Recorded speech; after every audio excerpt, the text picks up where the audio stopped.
టాలీవుడ్ లో minimum guarantee హీరోగా పేరున్న శర్వానంద్ ఈ మధ్య కాలంలో ఆశించిన స్థాయి సక్సెస్ చూడలేదు. అందుకే ఒక బిగ్ హిట్ కోసం వెయిట్ చేస్తూ ఉన్నారు.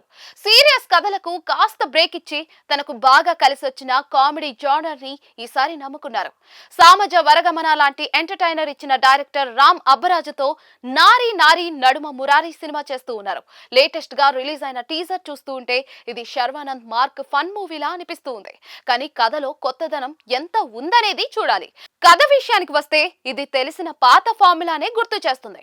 పెళ్లి సెట్ అయిన హీరో లైఫ్ లోకి సడన్ గా ఎక్స్ లవర్ రావడం, అక్కడి నుంచి మొదలయ్యే కన్ఫ్యూజన్ డ్రామా ఇప్పటికే చాలా సినిమాల్లో చూసిన పాయింటే అయినా ట్రీట్మెంట్ లో ఏమైనా కొత్త మ్యాజిక్ చేస్తారా లేదా అనేది ఆసక్తికరం. హీరో ఇద్దరు అమ్మాయిల మధ్య నలిగిపోయే కాన్సెప్ట్ రొటీన్ గా అనిపించినా కూడా దాన్ని ఎంత ఎంగేజింగ్ గా తీర్చిదిద్దారనే దానిపైనే సినిమా ఫలితం ఆధారపడి ఉంటుంది. టీజర్ లో ప్రధాన బలం శర్వానంద్ లుక్ అనే చెప్పాలి. చాలా రోజుల తర్వాత యంగ్ గా ఎనర్జెటిక్ గా కనిపిస్తూ ఉన్నారు. కామెడీ టైమింగ్ లో శర్వకు మంచి పట్టుంది. అయితే డైరెక్టర్ రామ్ అబ్బరాజు ఈసారి పూర్తిగా సిచ్యువేషనల్ కామెడీ మీద డిపెండ్ అయినట్లుగా తెలుస్తోంది. నరేష్, వెన్నెల కిషోర్, సునీల్ లతో వచ్చే సీన్స్ అయితే టీజర్ లో హైలైట్ అయ్యాయి. ప్రాబ్లం ఆ అమ్మాయి ఈ అమ్మాయి కాదు, ఈఎంఐ అనే డైలాగ్ నవ్వు తెప్పిస్తోంది. హీరోయిన్లు సంయుక్త, సాక్షి వైద్య గ్లామర్ పరంగా ఓకే అనిపిస్తూ ఉన్నారు.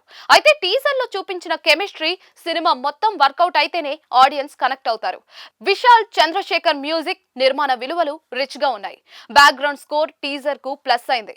సంక్రాంతి రేస్ లో కేవలం ఎంటర్టైన్మెంట్ నమ్ముకుని రావడం ఒక రకంగా సేఫ్ గేమ్.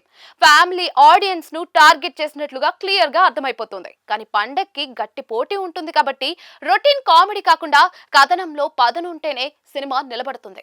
జనవరి 14న విడుదలవుతున్న ఈ చిత్రం శర్వానంద్ ని మళ్ళీ సక్సెస్ ట్రాక్ ఎక్కిస్తుందా లేదా అనేది వేచి చూడాలి.